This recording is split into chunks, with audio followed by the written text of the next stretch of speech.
Parcel! Dumating na! Hello YouTube people! Ito naman po yung buong lingkod na si Ethan Craftsman. May bagong parcel na naman po tayong dumating. Ginagawa po natin itong pag-unboxing ng mga parcel na na-order natin online para may guide po kayo doon sa mga items na gusto nyo order. So open na po natin. Para po mabilis sa pangyayari. Kailangan po minimize natin ang oras. Try to be careful pagka nag-open tayo ng parcel, lalo't may matusok yun, no? May matulis na parte, kailangan na yung pinangbubuksakan natin, kailangan na try to be careful. Yun, so this is it. Makikita natin kung ano yung parcel, no? So nasa box siya na malaki at meron pa siyang box.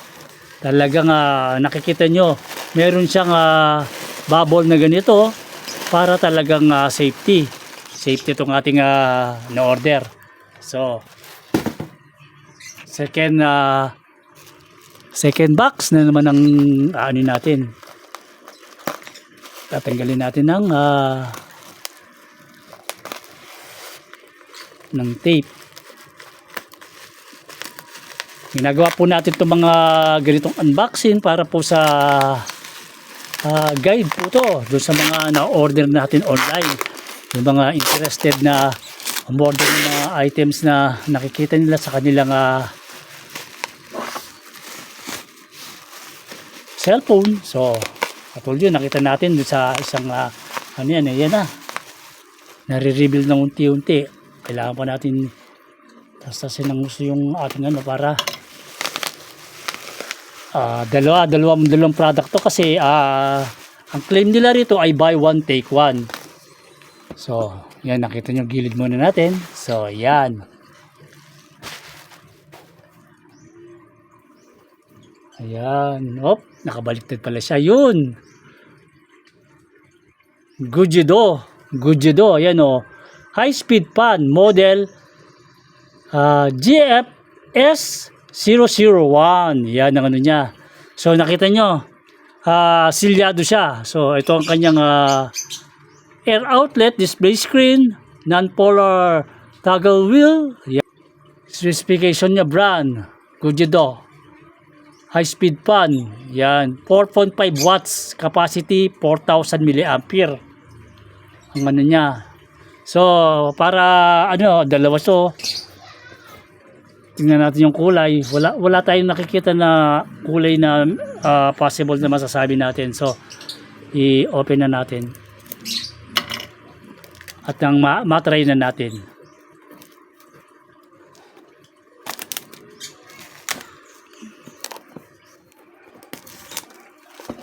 Yan, napakasarap sa pakiramdam pagka nag-unboxing ka ng mga produkto na ganito.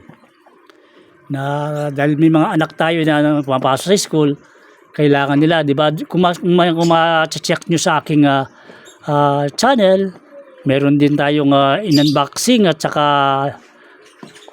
ni-review na ganito. So ito yung kanyang manual. Ayan, manual niya na napakalit lang, pero meron siya nakasulat sa iba-ibang lingwahe. Ayan, meron naman siyang English So ito yung kung makikita natin. Tapos ito yung product itself, may kulay pink. So napakaganda ng kulay niya. So ito siguro yung main switch niya. So itong ang kasama niya sa box ay itong kanyang type C na cable, at ito yun, maganda, dalawang binigay nila na pwede niyang sabit nga sa leeg. Ito pwedeng sa kamay. Kaya medyo mahirap talaga ipasok yan. Kailangan meron tayong tweezer na gagamitin para may natin. So ang advice kong gagamitin itong mahaba, para pwedeng i-kwintas mo. Maganda siya na nakakwintas siya, may safety siya na hindi siya mahulog, hindi katulad na nasa kamay. So maganda yung binigay nila sa atin na dalawa yung hawakan. So, ngayon, iyaano muna natin. Let's see kung magcha-charge pa. So, unang gagawin natin ay susubukan natin itong ating cable if nagpa-charge siya. Mahaba ba siya? Okay pala yung okay naman pala yung cable, mahaba eh. Magagamit pala natin na So, kukuha tayo ng charger ito. Subukan natin. Plug in ito, plug in. Plug in natin sa outlet, then yun, tingnan, nasa 80% yung kanyang battery. So, positive na nagcha-charge siya. So, siguro ito yung on and off niyan eh. Yun na. Naka-on na kagad siya ng 80%. So,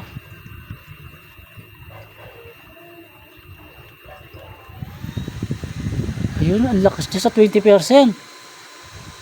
Nakita niyo yung 20% niya. Ito 40. At itong 60. 80. Panalo to, mas malakas to compare do sa unang na-review natin. At ito yung 100. Kung nakikita nyo 79, di ba 80 kasi nagko-consume tayo habang nagcha-charge. So, try na muna natin tanggalin yung yung kanyang pagka-charge. Yun, yan ang battery niya. Naka-indicate pala yung battery niya, yung power, kaya napakaganda sa 100 yan. 80, 60, 40, 20, 1. Meron pala siya 1.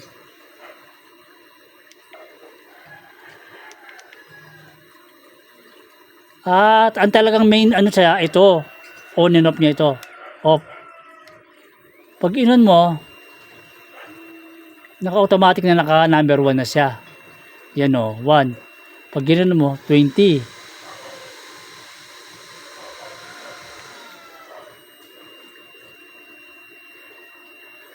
Ayun, meron pala siya. Pag ganyan long press mo, lilitaw niya kung anong gusto mong number 5 lang.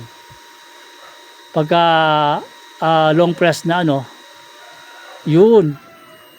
Ganun pala yun. Pagka long press mo, positive, daragdag.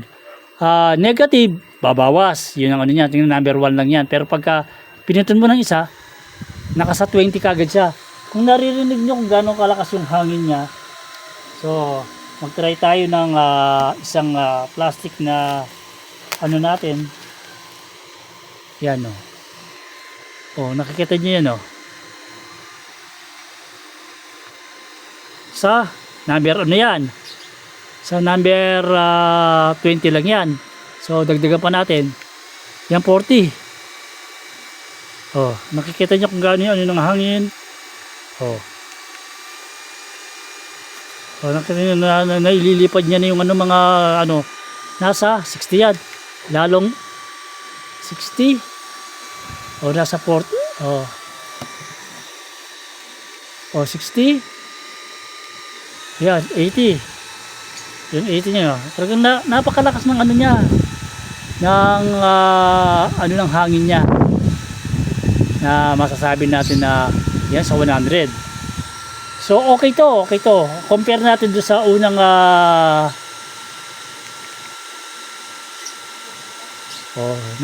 naka-consume na siya ng 78, di ba? 80 siya. Kaya kung malakas ang speed na ilalagay mo, talaga mas mabilis sa baterya yan. Kaya ngayon sa specification nito nakalagay, pagka 20 lang daw ang gagamitin natin, either 10 hours pag fully charge siya. Yun ang nakalagay dun. I hope totoo. 80, 60, 20. Ayan 1 lang yung 1 niya kahit yung 1 niya okay na rin yung 1 niya, meron pa rin hangin na binibigay. Number 1, nakita niyo yung hangin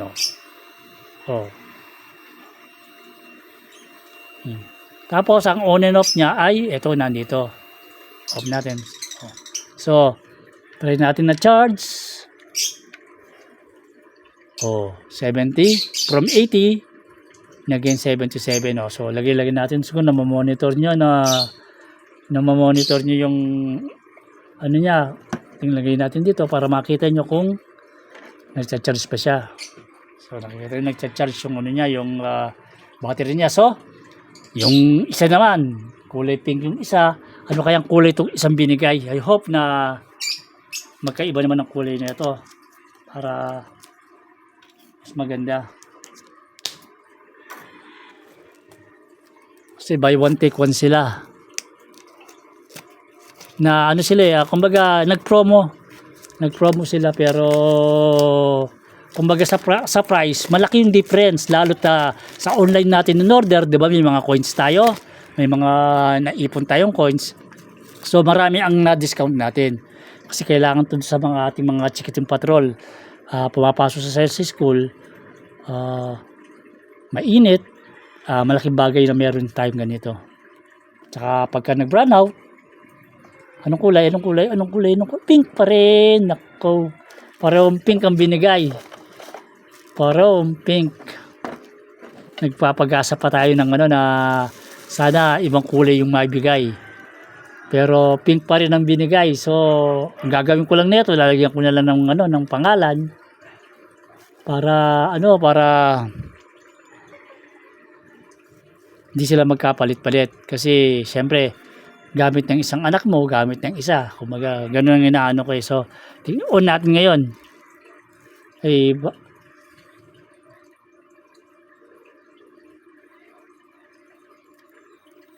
Ayun, 80.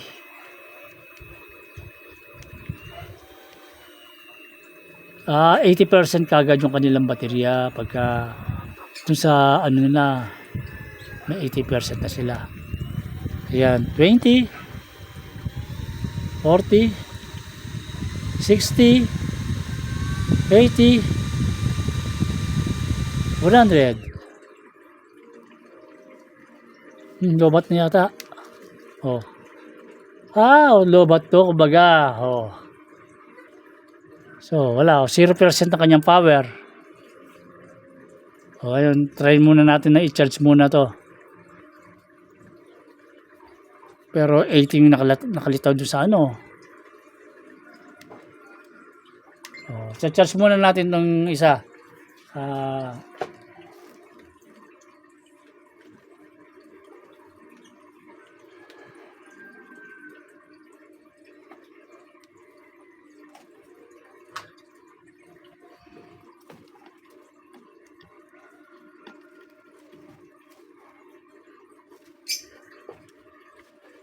Yan, tingnan natin dyan. Tapos yung mga binigay rin nila, nakatulad rin ng may manual rin.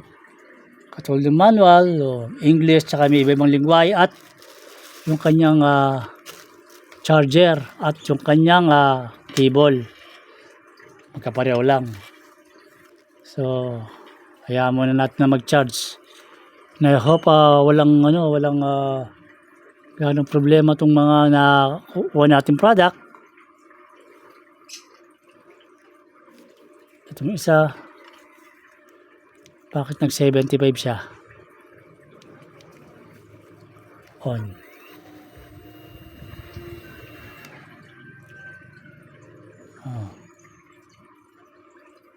Kasi doon sa apat na naka-stack tong mga to, siguro yung mga baterya nito, kailangan muna, hayaan muna natin na ma-fully charge sila. So, nakita nyo, na gano'n na siya, number 1 na. Let's say na kumbaga, dahil mga bago to, nakita nyo naman na in-unboxing natin na naka-shield pa sila. Ibig sabihin, yun yung pondo ng karga ng battery nila sa factory pa. So, hayaan muna natin sila na ma-fully charge. So, kung i-compare mo doon sa unang katulad ito, yung natin, unang bili natin. Kung makikita niyo, yan yung 20% niya. Yan yung 20% nito. Ito okay pa naman, no? Kung makikita niyo dun sa review natin diyan, pati yung ano nito, yung kung paano assembly nito nung kinalas ko para makita yung ano yung nasa loob. Mache-check nyo dun sa ating review room. Na tatlong ganito yung nakuha, binili natin. So ito na lang ang kumaga ang nagpa-function. Yung dalawa nagkaroon na ng problema. Ang problema ng isa ay nasa mismong motor na. Yung motor niya na talagang alam mo naman pagka ang isang produkto ay binili mo ng mura, asahan mo yung kanyang quality ay hindi katulad ng ng talagang medyo may halaga. Pero at least nasulit naman siya. Nagamit natin at naibsan naman ng ating init. Kumbaga na-press ko naman tayo kahit na sabihin natin ito yung number 20 niya. Kumpara natin dito.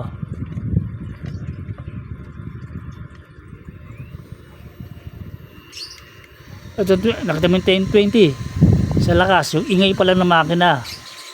Yung 40 niya Yung ano nito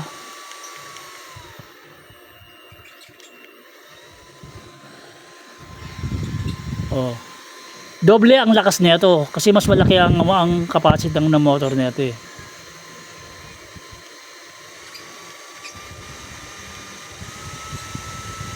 Yan kung makikita mo yung ingay, yung lakas nila.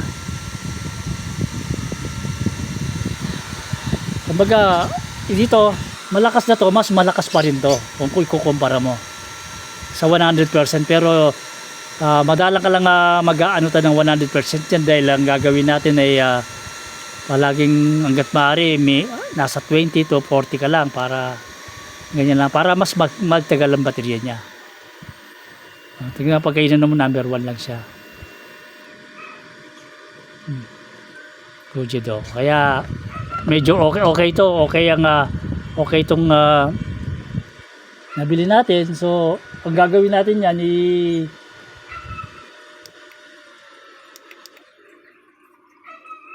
i-review natin ulit ito after a month na ano natin, na avail natin para makikita natin kung kumaga matibay ba siya, nag long last ba siya. Kaya I hope nag-enjoy kayo sa ating unboxing. Yan hindi ko na specific yung mga nakasulat dito dahil halos nandun naman sa kahon. Ayan nabanggit na natin yung kanyang model GFS001, yan ang model niya. Tapos 4.5 watts, 4,000 mAh capacity. Ito yung size niya, 59 by 61 by 160 mm. Okay naman kasi branded naman itong Gujido. Hope nag-enjoy kayo. At kung bago lang kayo sa ating channel, don't forget to like, share, comment, and subscribe to Ethan Craftsman. Isa lang masasabi ko sa produktong to, very nice, very good. Pink ang kulay. Hindi nila pa kumbaga pinagkaiba yung kulay para alam natin kung ano yung mas okay sa dalawa. Parehong pink sila eh. So I hope na-enjoy nyo. As much as na-enjoy ko nag-unboxing ng mga ganitong produkto. Lagi pong tandaan ng paalala ng inyong abang lingkod si Ethan Craftsman. Enjoy, keep safe, and God bless!